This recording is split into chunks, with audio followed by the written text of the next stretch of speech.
Race to read the decision, the conservative Chief Justice helping to save Obamacare for a second time. Millions will keep their insurance. Some presidential candidates tonight vowing to repeal it. Breaking news tonight in the case of the escaped killers, a second prison worker arrested, accused of smuggling items and allowing the convicts to rewire their prison cells. Horrific driving and an EF1 tornado just confirmed the system moving east to D.C. Arson, authorities investigating two churches set on fire in two separate states.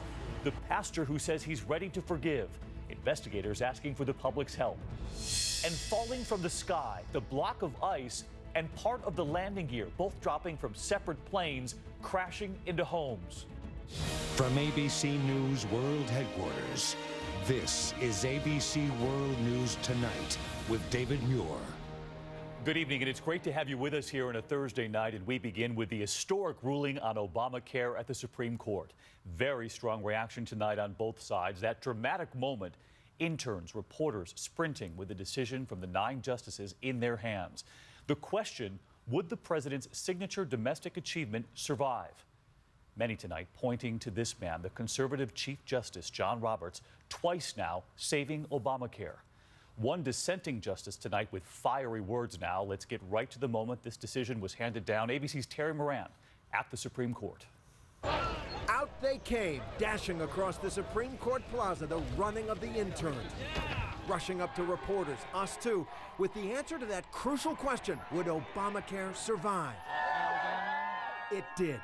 In a stunning 6-3 decision, the court saved the linchpin of the president's health care law, those federal subsidies that already help 6.4 million Americans in 34 states purchase health insurance. Chief Justice John Roberts, who saved Obamacare once before back in 2012, did it again today, rejecting conservatives' arguments that those federal subsidies should not be provided to people who live in states that have refused to set up their own Obamacare health insurance exchanges. But the Chief Justice declared that made no sense given the purpose of the law. Congress passed the Affordable Health Care Act to improve health insurance markets, not to destroy them, Roberts wrote.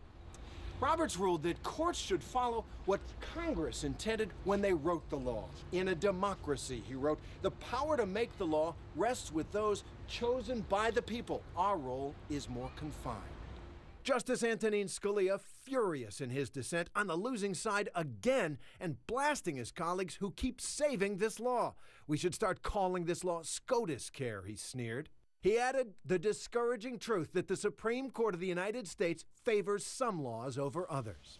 At the White House, the president in the Rose Garden relieved, declaring that his signature accomplishment is here to stay. This is health care in America. What we're not going to do is unravel what has now been woven into the fabric of America. And Terry Moran live with us now from Washington, because Terry, the Supreme Court has not done yet. A major decision on same-sex marriage could come as early as tomorrow.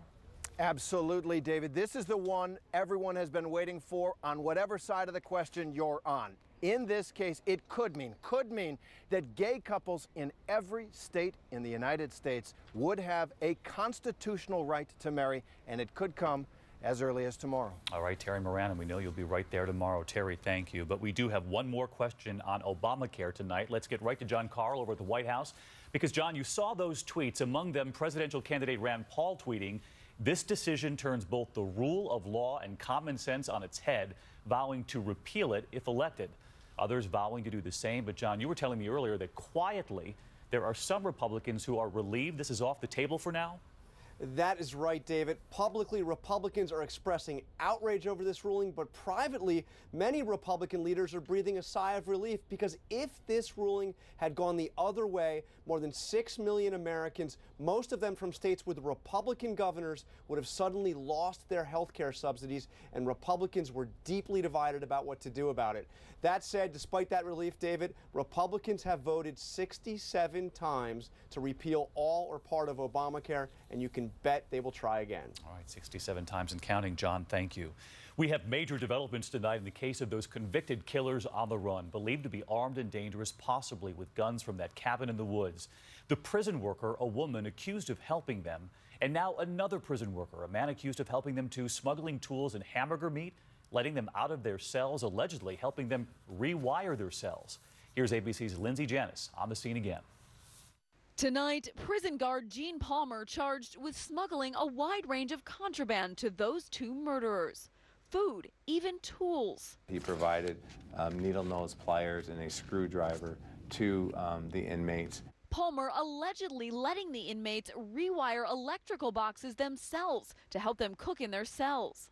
And bringing them art supplies. One of the killers, Richard Matt, painting celebrity portraits. The guard now accused of accepting them as gifts. Prosecutors say he also smuggled hamburger meat with hacksaw blades inside, telling police he had no idea they were there and no knowledge of the escape plot. He was just making a delivery for prison worker Joyce Mitchell, who allegedly conspired with the killers. We caught up with Palmer Saturday. Did you have anything to do with their escape? No comment at this time, but I'm here on my own free will to help and assist. He wouldn't say much then, but in a radio interview in 2000, he complained about how stressful life is for guards at the prison. With the money that they pay you, you'll go bald, you'll have high blood pressure, you'll become an alcoholic, you'll divorce, and then you'll kill yourself. Tonight, authorities still combing these dense woods near a cabin where they found the men's DNA.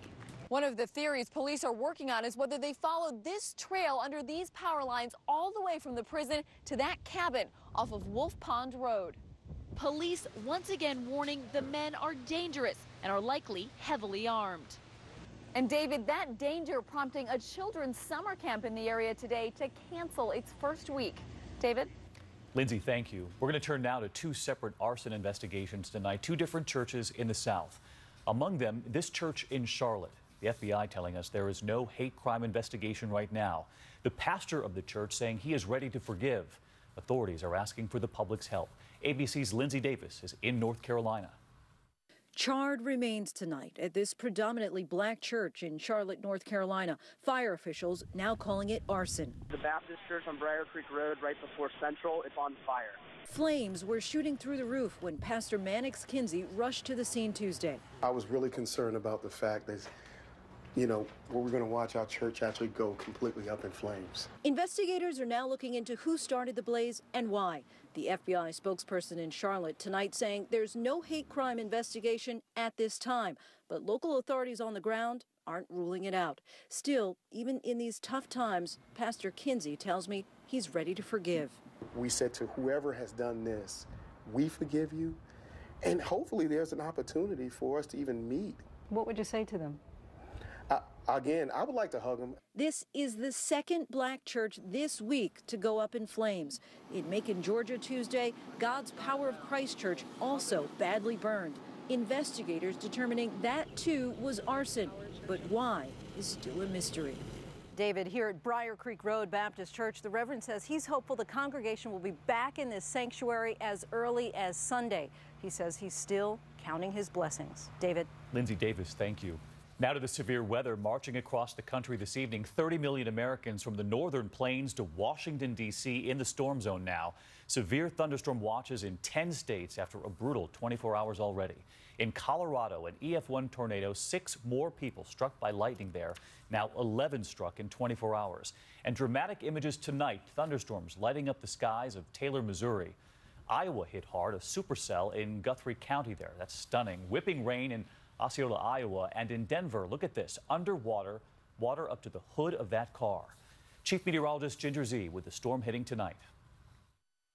It's been lightning and raining for hours and hours now. Hours of heavy rain, flooding streets, forcing water rescues just west of Des Moines. Parts of Iowa getting more than 7 inches overnight. Those ominous thunderstorms blasting through with winds gusting to 80 miles per hour. In Colorado, a waterfall of hail and flash flooding. He is done. He is done. Oh my God. All that rain filling city streets in Denver.